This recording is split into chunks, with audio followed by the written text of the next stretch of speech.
Muy bien. Segundo libro de Samuel, capítulo 22. Mi Biblia tiene un título ahí al comenzar este capítulo y se le llama Cántico de Liberación de David. Cántico de Liberación de David. Y parece ser como que esto es parte de las últimas palabras de la vida de David. Más adelante vamos a ver otras situaciones que pasó. Se nos va a hablar acerca de sus hombres valientes, se nos va a hablar acerca de ciertas cosas que hizo él al final de su vida. Luego cuando empecemos a ver la vida de Salomón vamos a ver los consejos que le dio a él, etcétera, etcétera. Pero en cuanto a los libros de Samuel, parece ser que estas son las últimas palabras de David. Y se me antoja interesante que lo que nos está dando aquí David es básicamente un resumen de todas las razones por las cuales él está agradecido con Dios por la forma y las veces en la que Dios lo ha liberado a través de toda su vida, ¿sí? David siempre confió en el Señor y no importa qué tan grande, qué tan poderoso, no importa qué tan fuerte fuera el enemigo que tenía enfrente, él siempre confiaba en que el Señor lo iba a liberar. ¿Se dieron cuenta de eso mientras estábamos estudiando la vida de David? Siempre confiaba en el que el Señor, Dios, lo iba a liberar. Y se me hace interesante, pero al mismo tiempo no veo yo otra forma más apropiada para dar las últimas palabras que con un resumen de su agradecimiento. Y creo yo, una de las cosas y les he platicado acerca, que hizo mi esposa, les he platicado acerca de ella, y lo que ella hizo fue que les dejó cartas a mis hijos, les dejó cartas a mi hija y cartas a mi hijo, dándoles consejos y hablándoles de por qué estaba agradecida con Dios, etcétera, etcétera. Y creo yo que deberíamos todos de tener esa costumbre de escribir en un diario, ¿verdad?, las cosas por las que estamos agradecidos con Dios al ver su mano protectora sobre nosotros a través de nuestra vida. Ahorita estamos llegando al final del año 2020. Yo no sé ustedes, pero este ha sido uno de los años más difíciles para mí, ¿sí? Sin embargo, estamos a 15 de diciembre, ¿15? Sí, a 15 de diciembre, a 15 días de terminar el año, y aquí estamos todavía. Seguimos viniendo a la iglesia, seguimos viniendo a adorar al Señor. Algunos quizás se han enfermado, pero el Señor los ha sanado. Algunos no nos hemos enfermado de nada, seguimos sanos, nuestra familia está sana, ¿sí? Mi mamá, gloria a Dios, aunque también ya es anciana, se encuentra sana. Mi hermana, su esposo, su hija, su nieta están saliendo de esto del COVID con casi ningún síntoma. Ya salió una vacuna, ¿verdad?, que ya empezaron a distribuir. Entonces, a pesar de todo lo que ha pasado en el 2020, aquí estamos. Y deberíamos de estar agradecidos con Dios, ¿no es cierto? Y creo que este es un buen año de recordar todo lo que ha pasado y hacer un resumen de las cosas por las que estamos agradecidos con Dios, porque Él ha hecho en nuestras vidas o porque no ha dejado que pasen en nuestras vidas, ¿verdad? Y creo que sería una buena resolución para fin de año. Quizás, no sé, puede ser que en nuestro servicio de fin de año algunas personas pasaran al frente y nos dieran un poco de ese resumen de por qué están agradecidos con Dios. Entonces esto es lo que David está haciendo aquí. En el versículo 1 ahí del segundo libro de Samuel, capítulo 22, noten cómo comienza. Dice, David dedicó este cántico al Señor cuando el Señor lo libró de Saúl, y luego en mi Biblia dice, y de todos sus enemigos. Cuando el Señor lo libró de Saúl y de todos sus enemigos. Y al estudiar la vida de David hemos visto que ha tenido bastantes enemigos. Uno de los enemigos que tuvo fue ¿quién? Él mismo. Él mismo fue un serio enemigo de sí mismo, porque habiendo recibido todo lo que recibió de Dios, de todas maneras hubo veces en las que se comportó completamente contrario a lo que la voluntad de Dios era, ¿verdad? Entonces lo libró de Saúl y de todos sus enemigos. Versículo 2 dice, esas son sus palabras. Y luego noten cómo comienza. Si de alguna manera deberían de comenzar nuestras oraciones, y de alguna manera deberían comenzar nuestras acciones de gracias, es con estas palabras. Señor, tú eres mi roca y mi fortaleza, eres mi libertador. Señor, tú eres mi roca y mi fortaleza, eres mi libertador. ¿Sí? ¿Por qué le dice mi roca? ¿Por qué lo llama mi roca? ¿Verdad? ¿Por qué lo llama mi roca? En algunas otras ocasiones lo vamos a ver. David habló acerca de cómo Dios lo sacó del lodo cenagoso y lo puso sobre la roca, ¿verdad? Sabemos que la roca es Jesucristo, ¿verdad? Y sabemos que el Señor, que el Señor nos sacó a nosotros también del lodo cenagoso en el que estábamos cuando andábamos en nuestra vida de pecado y puso nuestros pies sobre la roca. Y les digo una cosa, mientras nuestros pies estén sobre la roca que es Jesucristo, estamos seguros. Estamos seguros, no podemos ni tenemos por qué temer, no podemos ni tenemos que titubear, podemos seguir firmes porque nuestros pies están sobre la roca. Y luego noten que dice, mi fortaleza. No dice el que me fortalece, dice mi fortaleza. ¿Sí? Y recuerden, hace algunas semanas hablamos acerca de que no es Dios quien nos fortalece para seguir adelante, para luchar la buena batalla de la fe, para hacer las cosas que nos llama a hacer, sino que Él es nuestra fortaleza, ¿sí? Porque aun cuando nos diera fuerzas, nuestras fuerzas siendo humanas terminan, se cansan, dejan de funcionar, pero si Él es nuestra fortaleza, sabemos que tenemos todas las fuerzas necesarias. Amén. Y luego, eres mi libertador. Eres mi libertador. 3 cosas aquí que David llama al Señor: su roca, su fortaleza y su libertador. Y quiero decirles hoy que esas mismas 3 cosas son nuestro Señor para nosotros. Es nuestra roca, es nuestras fuerzas y es nuestro libertador. Ahora, al ver la vida de David y al ver de las cosas que lo libró Dios, podemos también ver ahí paralelos con las cosas con las que nos libera a nosotros. Miren, Dios libró a David, primeramente, ¿se acuerdan? De Goliat. ¿Se acuerdan? Por allá cuando recién comenzamos a estudiar Primera de Samuel. Dios libró a David de Saúl. Cuando Saúl lo andaba siguiendo, persiguiendo, buscándolo para matarlo porque estaba celoso de él por todo lo que Dios hacía a través de David y porque parecía que para Saúl que David estaba tratando de usurpar su trono cuando era lo más lejos que estaba de la mente de David. David simplemente estaba haciendo lo que Dios lo había llamado a hacer y no tenía nada que ver con quitarle el trono a Saúl. Finalmente el trono le fue quitado, pero no por David. ¿Por quién? Por Dios.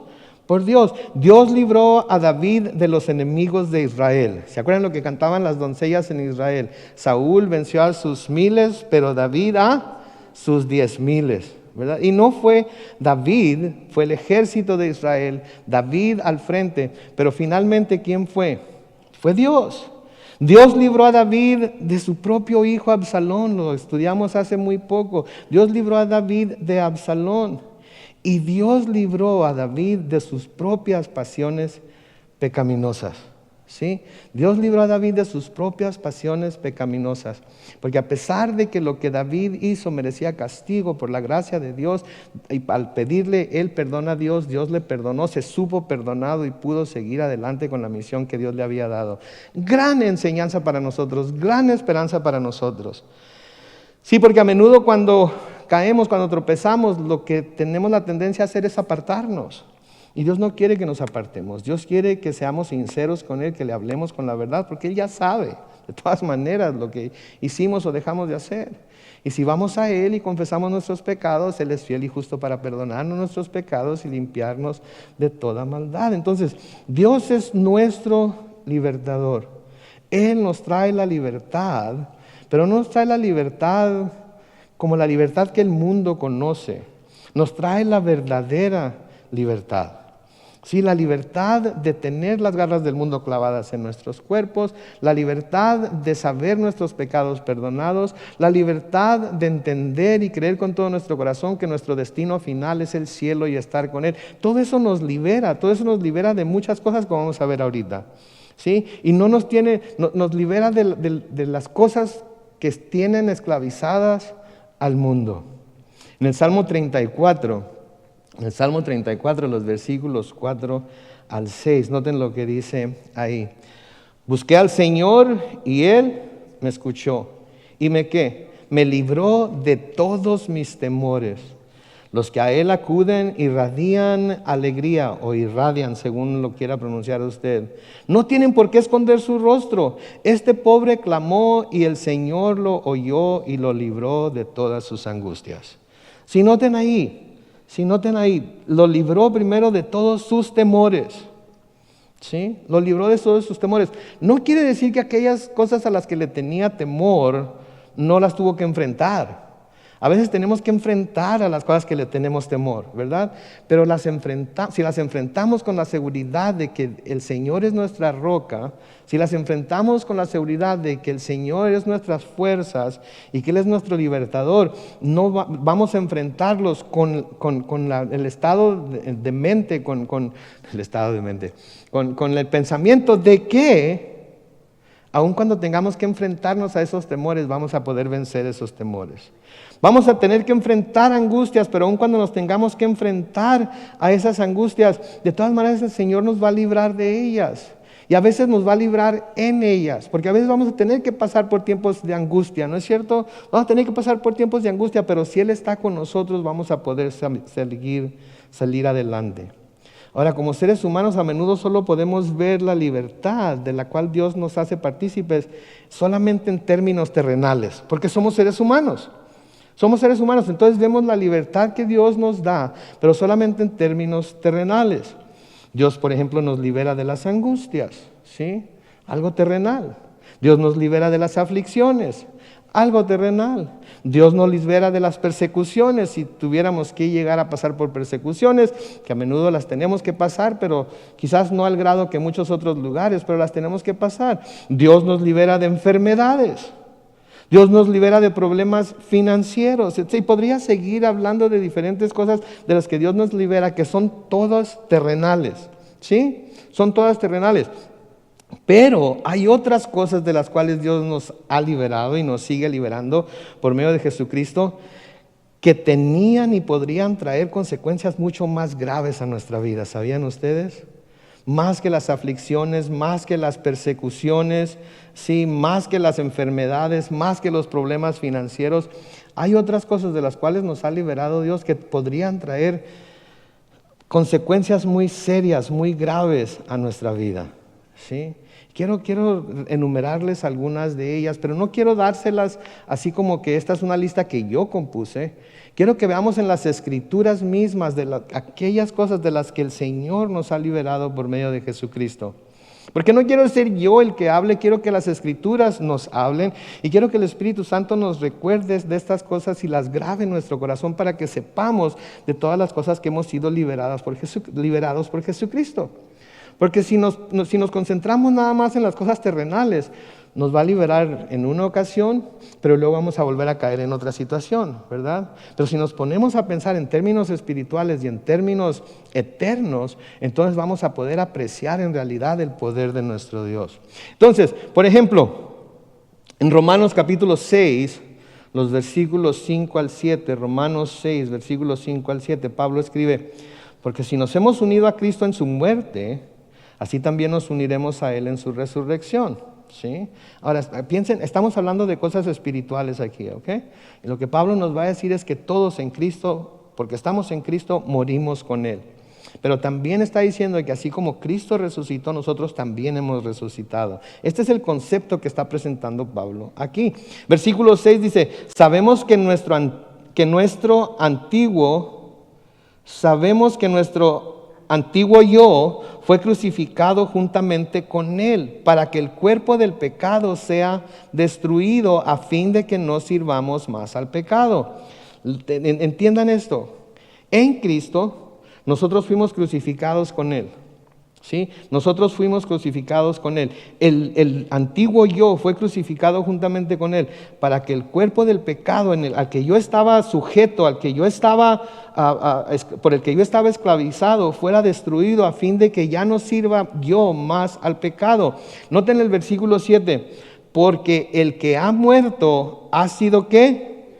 Liberado del pecado. Entonces, ¿cuántos hemos muerto en Cristo aquí hoy? Espero que todos reconozcamos que hemos muerto en Cristo. Y si hemos muerto en Cristo, entonces hemos sido liberados del pecado. Ya no tenemos por qué servirle al pecado. Esto es algo que muchos cristianos no entienden y eso es algo que a muchos cristianos no se les enseña. ¿Sí? Que hemos como cristianos sido liberados del pecado. Si ya no tenemos por qué servirle al pecado, ahora somos libres para servirle al Señor. Entonces, una de las cosas que hemos sido liberados, de las que hemos sido liberados en Cristo es ¿qué? Del pecado, ¿ok? En Hebreos capítulo 2, los versículos 14 y 15, noten lo que dice ahí. Hebreos 2, 14 y 15, así como los hijos eran de carne y hueso, también Él, hablando de Jesucristo, era de carne y hueso, para que por medio de la muerte destruyera al que tenía el dominio sobre la muerte, es decir, al diablo. Piensen en eso, el diablo tenía el dominio sobre la muerte. Sí, el diablo, para amedrentarnos, lo único que tenía que hacer era amenazarnos con la muerte. Y una vez que nos amenazaba con la muerte, nos llenábamos de temor, ¿sí? Y a menudo hacíamos lo que el diablo nos decía que hiciéramos porque teníamos miedo a la muerte, ¿sí? Pero noten lo que dice el versículo 15. Y de esa manera librara a todos los que por temor a la muerte toda su vida habían estado sometidos a esclavitud. Entonces, al morir Jesucristo, ¿sí?, destruyó la muerte que tenía dominio sobre nosotros. Yo no sé si alcancemos a entender este concepto de que la muerte ya no tiene dominio sobre nosotros. La muerte ya no tiene dominio sobre nuestro verdadero yo, que es el espíritu, el alma, el ser que envuelve este cuerpo, pero que es la esencia de quién somos. La muerte ya no tiene dominio sobre ello. Entonces, porque ahora ya no tiene dominio sobre nosotros, ¿sí?, ahora ya no nos sometemos a la esclavitud que antes el temor a la muerte nos sometía, ¿sí? No quiere decir esto que tengamos un punto de vista fatalista y bueno, entonces me muero y ya. No quiere decir eso. Lo que quiere decir es que no tenemos miedo a la muerte, porque la muerte nada nos puede hacer. Entonces, nos liberó del pecado y nos liberó del temor a la muerte. En Tesalonicenses 1:10 dice esto, hablando de Jesucristo: y esperar de los cielos a Jesús, su Hijo, a quien Dios resucitó de los muertos y que es quien nos libra ¿de qué? De la ira venidera. La ira de Dios va a caer sobre este mundo. Sí, va a llegar el día en que la ira de Dios va a descender sobre este mundo. Vamos a ver en la segunda epístola de Pedro este próximo domingo que este mundo un día va a quedar consumido por el fuego, ¿sí? Va a quedar completamente achicharrado por el fuego. Pero la palabra de Dios nos dice que a los que hemos creído en Jesús nos va a librar de la ira que viene. ¿Entienden eso? Que nosotros no vamos a sufrir la ira de Dios, que la ira de Dios va a ser para aquellos que no rindan su vida a Jesucristo mientras se llama hoy, mientras es tiempo para rendirse a Jesucristo. Pero la ira de Dios no va a caer sobre nosotros. No tenemos que estar atemorizados como nos atemorizaba nuestra mamá cuando nos decía: si te portas mal, cuando venga tu papá le voy a decir y te va a ir bien. Ya sabes cómo es tu papá. ¿Se acuerdan cuando les decía a su mamá eso? Yo sí me acuerdo, y si son mamás, no sé si usen esa táctica con sus hijos, ¿verdad? No sé si usen esa táctica con sus hijos, pero piensen en la luz que están poniendo al Padre, ¿sí? Y mucha gente en esa luz pone a nuestro Dios, que es tan bueno y tan misericordioso y tan lleno de gracia, pero va a venir un día y si no te agarra confesado, no, esa no es la manera de alcanzar gente. La manera de alcanzar gente es decir: no le hace que seas pecador. Si te arrepientes y confiesas tus pecados, Él puede limpiar tu pecado y librarte de la ira venidera. Porque eso es lo que Dios quiere hacer. Él no quiere que nadie se pierda. Y si Él no quiere que nadie se pierda, nosotros no debemos querer tampoco que nadie se pierda. Debemos querer que todos vengan al conocimiento de la verdad. Entonces, nos ha liberado del pecado, nos ha liberado del temor a la muerte y nos ha liberado de la ira venidera. ¿Quieren más? Digo, pónganse a pensar en eso. ¿Sí? Y cuando pensamos en la liberación de las cuales hemos sido hechos objetos por el Señor en únicamente términos terrenales, nos perdemos de la visión más amplia y grande que el Señor nos da en su palabra, de la liberación de la cual nos ha hecho partícipes. Okay, entonces por eso le cantamos, por eso lo adoramos, por eso buscamos servirle con todo nuestro corazón, porque nos ha liberado. Él es nuestra roca, Él es nuestra fortaleza, Él es nuestro libertador. ¿Sí? Por eso el Señor Jesucristo nos dice en Juan 8:36, así que si el Hijo los liberta, serán ¿qué? Verdaderamente libres. Verdaderamente libres. En Cristo somos ahorita ya completamente libres de todo lo que nos pueda querer hacer daño aquí en la tierra. Y somos libres de todo lo que pudiera hacernos daño después de esta vida. En Gálatas capítulo 5, lo vimos el domingo y lo vemos hoy de nuevo. Gálatas capítulo 5 y versículo 1. Manténganse pues firmes en la libertad con que Cristo nos hizo libres y no se sometan otra vez al yugo de la esclavitud. Y de nuevo hago énfasis en el hecho de que para poder volver a ser esclavos tenemos que someternos al yugo de la esclavitud. El yugo no se puede poner sobre nosotros. Nosotros tenemos que estar dispuestos a volver a ponernos ese yugo. ¿Sí? ¿Quién quiere volver a ponerse el yugo? ¿Sí? Si no queremos volver a ponernos el yugo, entonces ya no vamos a andar en donde o haciendo lo que pudiera volver a poner un yugo sobre nosotros, ¿no es cierto? Porque ya somos libres. Entonces debemos de comportarnos como libres en Cristo. Sin embargo, hay una advertencia también en Gálatas capítulo 5, en el versículo 13, en donde se nos dice esto: hermanos, ustedes han sido llamados a libertad, solo que no usen la libertad como pretexto para pecar, más bien sírvanse los unos a los otros por amor. Entonces somos libres en Cristo. Pero se nos llama a no usar esa libertad que tenemos para volver a pecar, porque si nos volvemos al pecado, entonces el yugo del pecado va a volver a ser puesto sobre nosotros, porque nos estamos sometiendo de nuevo a él. Sí, pero somos libres. Somos libres. Y tenemos que entender eso, tenemos que grabarlo en nuestro corazón, para que ya no vivamos como gente esclava, porque ya no somos esclavos. Miren lo que sigue diciendo David en el versículo 3. Dios mío, otra vez, tú eres mi fuerza. En ti confío. Eres mi escudo, mi poderosa salvación, mi alto refugio. Salvador mío, tú me salvas de la violencia. ¿Se fijan todo lo que está reconociendo David que Dios es en su vida? Y es como nosotros debemos de ver a Dios también en nuestra vida, como nuestra fuerza, aquel en el que confiamos, aquel que es nuestro escudo. Sí, ¿cómo se usa el escudo? El escudo va delante de uno para que los ataques del enemigo, para que los dardos del enemigo no nos llegue. Piensen en esto, Dios se pone enfrente de nosotros para recibir todos esos ataques. ¿Sí? Y así aún a veces nos quejamos, ¿no es cierto? Ay, Señor, ¿por qué dejas que me llegue este ataque? Ay, que el demonio fulano de tal, ay, que Satanás me trae. Wow, espérate, ¿está Dios delante de ti o no? Sí está Dios delante de ti. Entonces, ¿eres libre en Él o no? Sí eres libre en Él. Entonces, ¿sabes qué? Acuérdate que Él está delante de ti, es tu escudo, Él te va a cuidar. Sí, confía en Él, Él es tu fuerza, Él es tu salvador, que es un refugio. Un lugar donde vamos y nos metemos y nos escondemos y ahí estamos a salvo de lo que está pasando afuera. ¿Sí? Entonces, cuando algo nos sucede, cuando están pasando cosas, tormentas y cosas así de ese tipo que a veces nos mueven, ¿qué tenemos que hacer? Correr a nuestro refugio. Correr a nuestro refugio. Mi hermano menor, su refugio, ¿saben dónde se encontraba? Abajo de la cama. Cuando hacía algo y quería esconderse para que no sufrir las consecuencias de lo que había hecho, se metía abajo de la cama.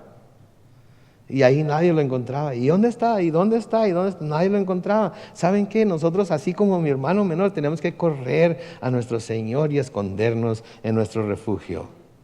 Y saber que ahí nada nos va a pasar. En el versículo 4 dice, yo te invoco, Señor, porque solo tú eres digno de alabanza. Tú me salvas de mis adversarios. Noten, yo te invoco, Señor, porque tú eres digno de alabanza. Tú me salvas de mis adversarios. Sí, entonces lo invocamos, pero no solamente lo invocamos para pedirlo, invocamos en nuestra alabanza también. Nuestra alabanza es una invocación a Dios. Sí, La palabra nos dice que todo el que invoque el nombre del Señor será ¿qué? Entonces nosotros al estar cantándole a Dios, estamos invocando su presencia, estamos invocando su poder, estamos invocando su Espíritu Santo. La alabanza no es nada más un tiempo de calentamiento para el mensaje. Al contrario, creo que la alabanza a veces debe de ser todo. Sí, debe de ser lo que nos lleva a su presencia, lo que nos recuerda de su poder, lo que nos recuerda de su bondad, lo que nos hace que pongamos nuestra mente en Él para luego recibir la palabra de Dios. Entonces la alabanza es muy importante.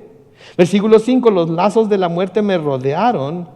Me arrolló un torrente de perversidad. Los lazos del sepulcro me rodearon. Me vi ante las trampas de la muerte.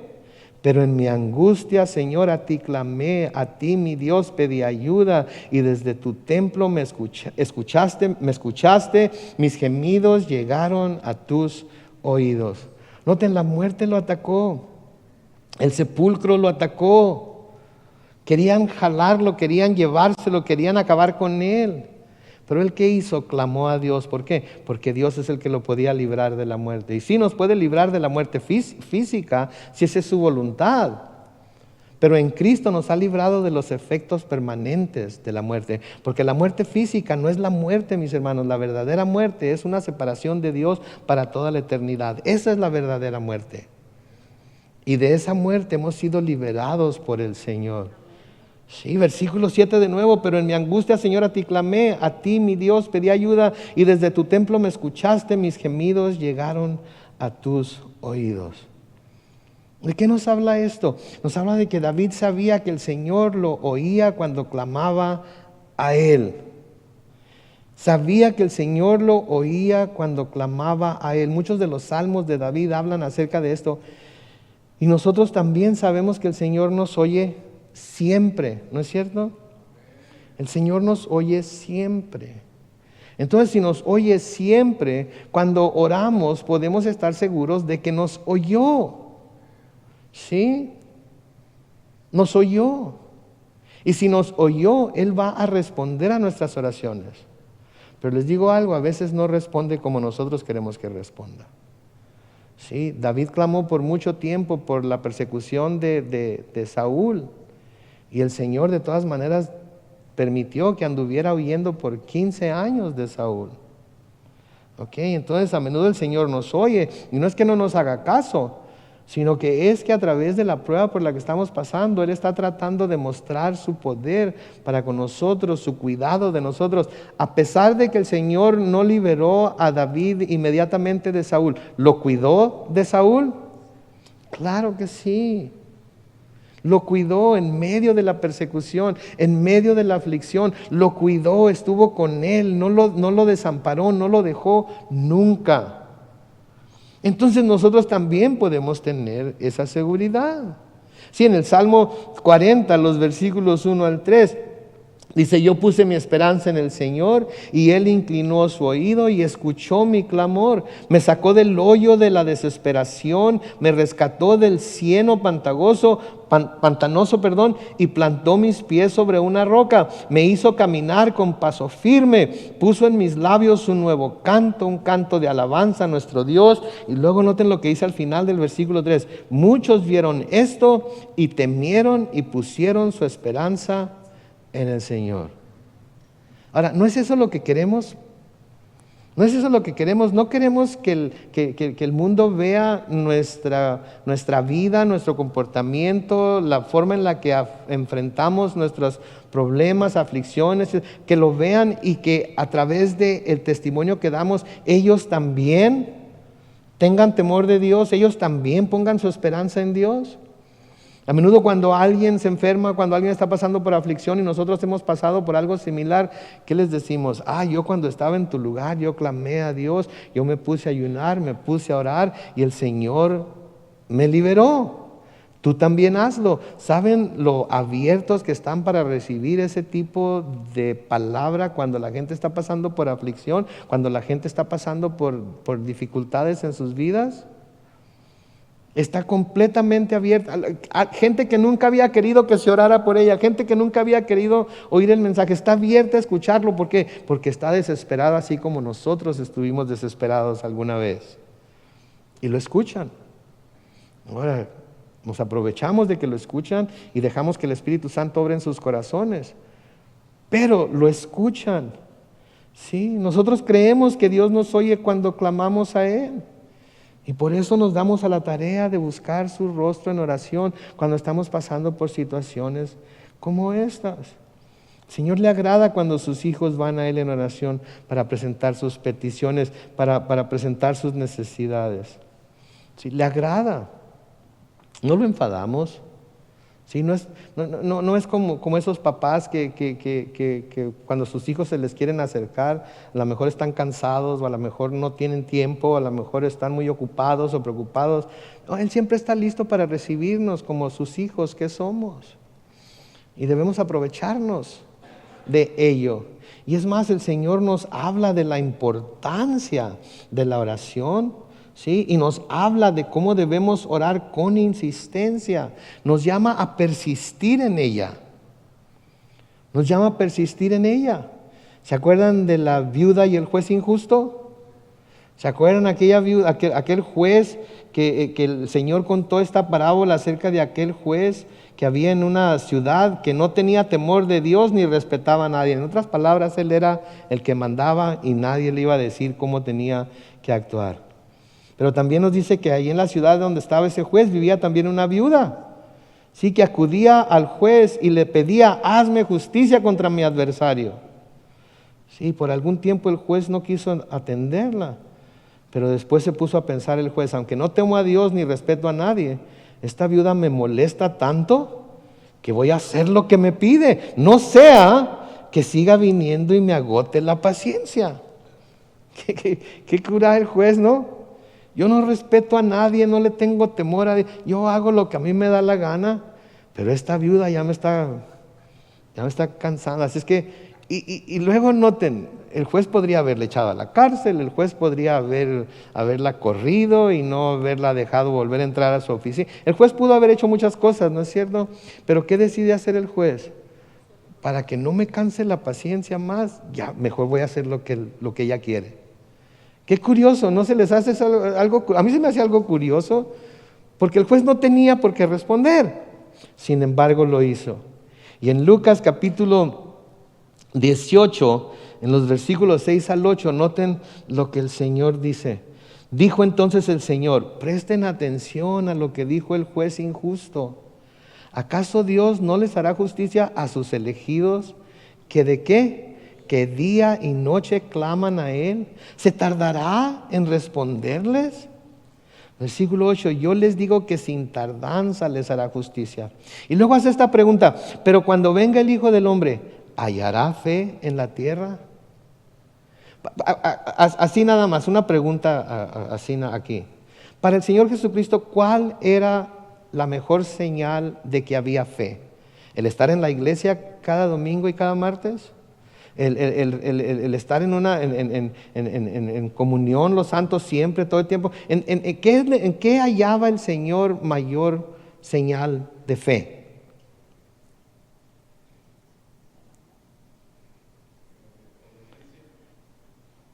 En estar en constante oración, en estar constantemente orando. El ejemplo de la viuda, ¿sí?, es la señal de que alguien tiene fe. ¿Sí? ¿Por qué? Porque para todo lo que se necesita, porque para todo lo que se quiere, porque para todo lo que se espera, porque para todo temor que se tiene, porque para cada lucha a la que tenemos que enfrentar, vamos primero ¿a dónde? Con Dios en oración. ¿Sí? Eso muestra que tienen fe. Eso muestra que tenemos fe en Él. Decir yo creo en Dios es muy fácil. ¿Sí? Decir yo creo, pero ir con fe a pedirle y esperar que lo que estamos pidiendo se nos dé, eso es fe.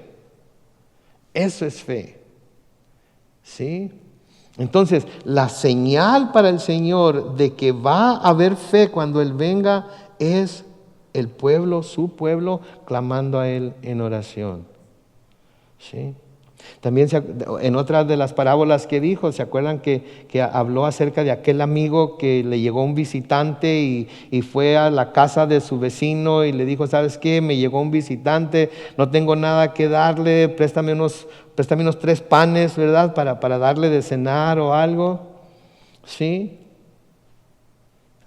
Nos dice ahí el Señor Jesucristo cuando habla esta parábola, nos dice que Él responderá cuando vayan a buscarlo desde dentro de su casa y le va a decir, no me molestes, la puerta ya está cerrada, mis niños están en la cama conmigo, no puedo levantarme para dártelos. ¿Sí? Es lo que el Señor les dijo que iba a contestar. Pero luego les dice esto en Lucas 11, comenzando con el versículo 8, luego les dice, yo les digo que aunque no se levante a dárselos por ser su amigo, sí se levantará, ¿por qué? Por su insistencia y le dará todo lo que necesite. Así que pidan y se les dará. Busquen y encontrarán. Llamen y se les abrirá, porque todo aquel que pide, recibe. Y el que busca, encuentra. Y al que llama, se le abre. Oh, pastor, pero es que yo he estado pidiendo y no ha pasado nada. Pues la promesa es que si pide, Él le va a dar. No ha pedido suficiente. Sí, pues ahí está la insistencia, ahí está la constancia, ahí está el estar fielmente pidiendo y no darse por vencido. Señor, pastor, pero es que he buscado mucho y no encuentro. Pues no ha buscado lo suficiente. No ha buscado lo suficiente. Pero es que he llamado y no se me abre. Siga tocando. Siga tocando. Pero es que ya estoy enfadado de estar tocando. Pues entonces así se va a quedar con la puerta cerrada. Pero la promesa es que si pedimos, se nos dará. Si buscamos, encontraremos. Si llamamos, se abrirá. ¿Sí? En otra porción de la Escritura el Señor dice, ¿quién de ustedes cuando su hijo le pide un huevo le da una piedra, o le pide un pan y le da un escorpión o algo así, ¿verdad? Dice, si ustedes siendo malos saben dar buenas cosas a sus hijos, ¿cuánto más el Señor no dará buenas cosas a aquellos que claman a Él? ¿Lo creemos? Entonces vamos a estar clamando, vamos a seguir clamando, ¿sí? Cuando nuestra vida está llena de adoración y alabanza, cuando todo está yendo bien, ¿sí? La gente nota nuestra alegría, ¿no es cierto? ¿Por qué andas tan contento? Pues fíjate que no sabía cómo le iba a hacer para pagar esto o aquello y cuando menos esperé me llegó el cheque de los taxes. ¿Les ha pasado? A mí me acaba de pasar, no sabía con qué les iba a comprar regalos de Navidad a mis hijos y me llegó el cheque de los taxes porque siempre los hago bien tarde. Y me llegaron. O fíjate que tenía miedo de ir al doctor porque tenía miedo de que me fuera a decir esto o aquello por cómo me estoy sintiendo, pero fui, le clamé al Señor, fui y no me pasó nada. Fíjate que tenía temor de esto, lo que fuera. Sí, cuando todas las cosas salen bien, tenemos un gran testimonio de la fidelidad de Dios, ¿no es cierto? Es una oportunidad para compartirlo con todo el mundo. Por pequeño que este sea, por insignificante que nos haga a nosotros, es una oportunidad que tenemos de compartir nuestro testimonio con todo el mundo. Pero aún durante los tiempos de prueba, cuando de todas formas hay en nuestra vida adoración y alabanza para con Dios, aún cuando estamos pasando por los momentos más difíciles, ¿saben qué? Cuando eso está pasando, muchos ven sí, cómo reaccionamos a nuestras pruebas, cómo reaccionamos a nuestros retos, cómo reaccionamos a nuestras aflicciones. Y entre esos muchos va a haber quienes teman y también pongan su esperanza en el Señor por cómo nosotros respondemos a esas situaciones tan difíciles. ¿Sí? Porque a veces eso es lo que se fijan. A veces eso es lo que se fija el mundo, cómo reaccionamos a las adversidades. Porque muchos de ellos están esperando que tengamos tiempos adversos en nuestra vida para luego decirnos, pues ahí está, ¿y tu Dios dónde está? ¿Tu Dios dónde estaba? ¿Por qué te pasó esto? ¿Por qué te pasó aquello? ¿Saben qué? Como Job, aunque me matare, yo de todas maneras lo sigo honrando. Así es que alabanzas al Rey, adoración a mi Señor, gratitud porque a pesar de que estoy pasando por esto, Él ha sido bueno conmigo y ese testimonio lleva muchísimo poder a aquellos que todavía no creen. Y muchos van a temer al Señor y muchos también van a poner su esperanza en Él. Versículo 8 de segundo libro de Samuel, noten lo que dice: la tierra tembló y se estremeció, los cimientos de los cielos se cimbraron, se sacudieron por la indignación del Señor. Humo salía de su nariz y de su boca brotaba fuego destructor, su furor inflamaba los carbones. Inclinó los cielos y bajó a sus pies. A sus pies había densas tinieblas, montó sobre un querubín y voló sobre las alas del viento. Ahora, todos estos son términos, se les llama antropomórficos. En otras palabras, en forma, morfe es forma, antro es hombre. Se les llama términos antropomórficos porque se nos está hablando con términos que nosotros podemos entender. Sí, que nosotros podemos entender. El Señor no tiene nariz. Dios no tiene nariz, es espíritu. Sí, Dios no tiene boca, es espíritu. Sí, Dios no tiene pies, es espíritu. Ahora estoy hablando de Dios el Padre, no estoy hablando de Jesucristo, ¿ok? Estoy hablando de Dios el Padre. Es un espíritu, no tiene ninguna de estas cosas. Sí, pero se nos está hablando para que nos demos una idea de lo que está tratando de hablar aquí. Y luego los querubines son los ángeles que se describen sobre el propiciatorio en el tabernáculo de reunión. ¿Se acuerdan cuando estudiamos el tabernáculo de reunión? Que está el lugar santísimo, está el arca del pacto, encima está el propiciatorio y encima del propiciatorio había dos ángeles con las alas encontradas. Esos son los querubines. O también los vemos descritos, pero de una manera diferente, en el libro de Ezequiel, en los capítulos 10 y 11. Sí, eran ángeles que estaban en la presencia del Señor y sobre los cuales Él se sentaba, se dice que se sentaba en el propiciatorio para encontrarse con su pueblo en el tabernáculo. Versículo 12 dice: se envolvió en un manto de sombras entre grises nubes cargadas de agua, entre grises nubes cargadas de agua. De su deslumbrante presencia salieron ardientes ascuas que cruzaron las nubes. Versículo 14, el Señor lanzó un poderoso trueno, el Altísimo dejó escuchar su voz. ¿Alguna vez han escuchado tronar el cielo? Cuando las nubes cargadas de electricidad van y chocan la una contra la otra y se oyen unos estruendos tremendos. En la tierra de Dios, cuando llueve hacía cántaros, como decía mi nana, y había tormentas eléctricas serias. Qué bárbaro, los truenos que se oían cimbraban la casa de mi nana, me acuerdo. La sentíamos que se movía. Y me acuerdo a mi nana Lina, la mamá de mi mamá, que cuando empezaba a llover así, tenía un porche bien ancho y largo. Y cuando empezaba a llover así, lo que hacía mi nana, se ponía a amasar para hacer tortillas de harina en el porche. El agua cayendo a cántaros así, y nosotros en el porche jugando, sí, en el porche jugando en el agua, resbalándonos en el agua y ella amasando. Y cuando se oía uno de esos truenos así que cimbraban la casa, gritaba: ¡Gloria a Dios! Nosotros nomás la veíamos porque, ¿cómo es posible? ¿Por qué dice gloria a Dios? Porque estaba viendo y estaba escuchando y estaba sintiendo lo que David estaba sintiendo aquí. El Señor lanzó un poderoso trueno, el Altísimo dejó escuchar su voz. Siglo XV dice: lanzó sus flechas, los disparó, lanzó relámpagos y acabó con ellos. El Señor dejó oír su reprensión y a la vista quedó el fondo de las aguas. De su nariz salió un intenso soplo y a la vista quedaron los cimientos del mundo. Desde lo alto el Señor me tendió la mano y me rescató de las aguas tumultuosas. Versículo 18, me libró de los poderosos enemigos que me odiaban y eran más fuertes que yo. ¿Qué está reconociendo aquí David?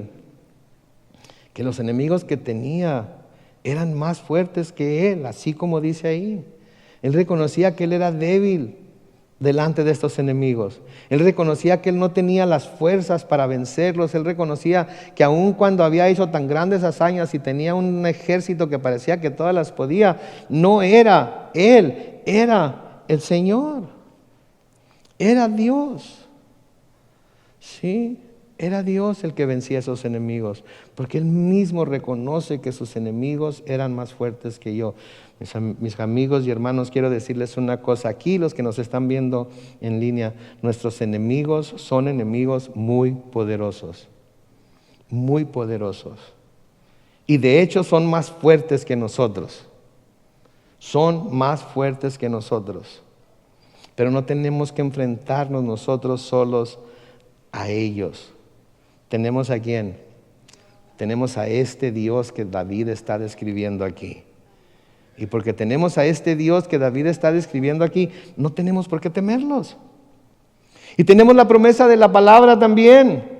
Noten en Isaías capítulo 54, el versículo 17, noten, dice: no saldrá victoriosa ninguna arma que se forje contra ti, y tú condenarás a toda lengua que en el juicio se levante contra ti.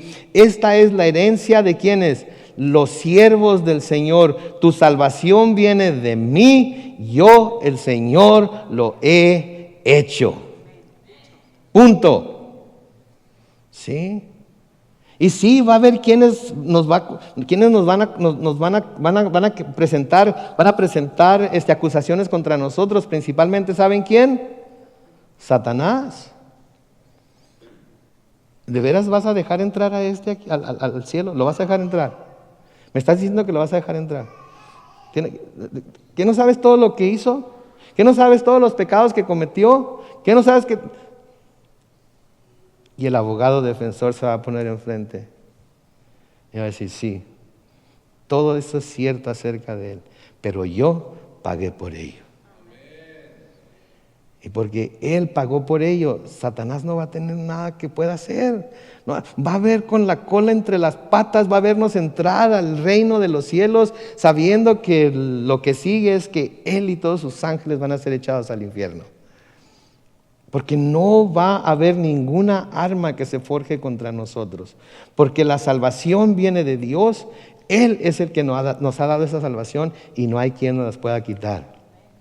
Esto no lo van a poner en la pantalla, pero si quieren buscarlo en su Biblia, es el Salmo 91, versículos 1 al 7, uno de los salmos preferidos de mi nana Lina también. Dice: el que habita al abrigo del Altísimo se acoge a la sombra del Omnipotente. Dice el Señor: dice al Señor: tú eres mi esperanza, mi Dios, el castillo en el que pongo mi confianza. El Señor te librará, noten, de las trampas del cazador, te librará de la peste destructora. El Señor te cubrirá con sus plumas, y eso no quiere decir que el Señor sea gallina o paloma o algo. De nuevo, términos antropomórficos para que entendamos lo que se nos está queriendo decir. El Señor te cubrirá con sus plumas y vivirás seguro debajo de sus alas. Su verdad es tu escudo protector. No tendrás temor de los terrores nocturnos, ni de las flechas lanzadas de día. No temerás a la peste que ronda en la oscuridad, ni a la mortandad que destruye a pleno sol.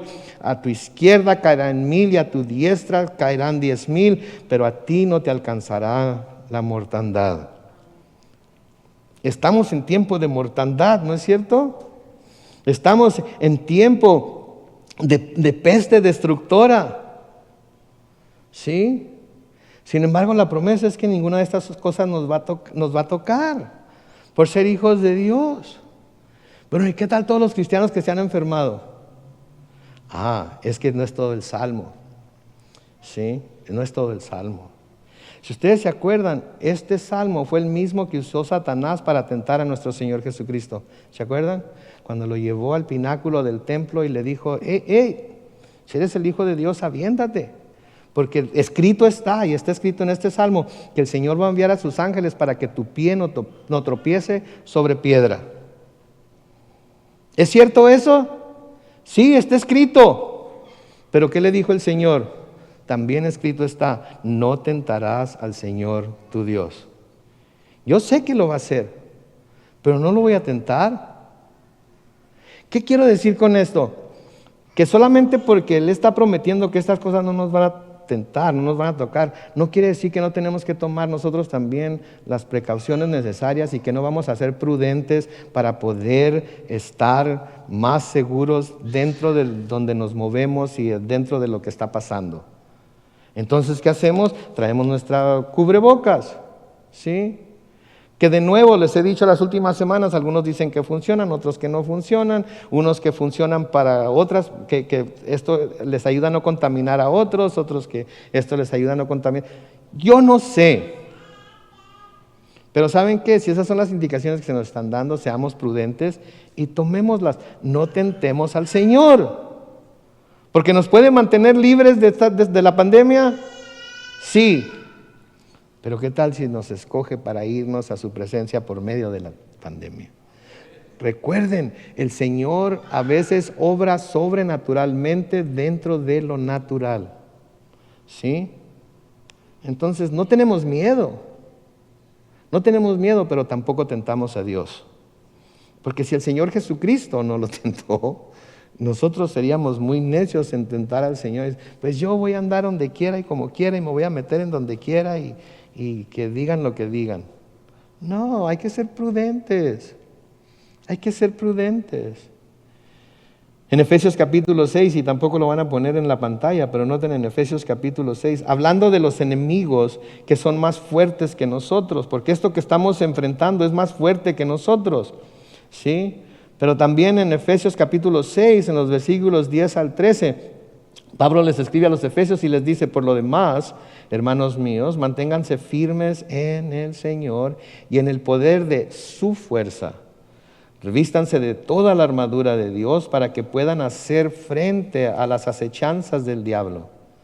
La batalla que libramos, escuchen esto, no es contra gente de carne y hueso, sino contra principados y potestades, contra los que gobiernan las tinieblas de este mundo, contra huestes espirituales de maldad en las regiones celestes. Mis hermanos, todas esas cosas que acabo de mencionar son mucho más poderosas que nosotros, pero no son más poderosas que nuestro Dios.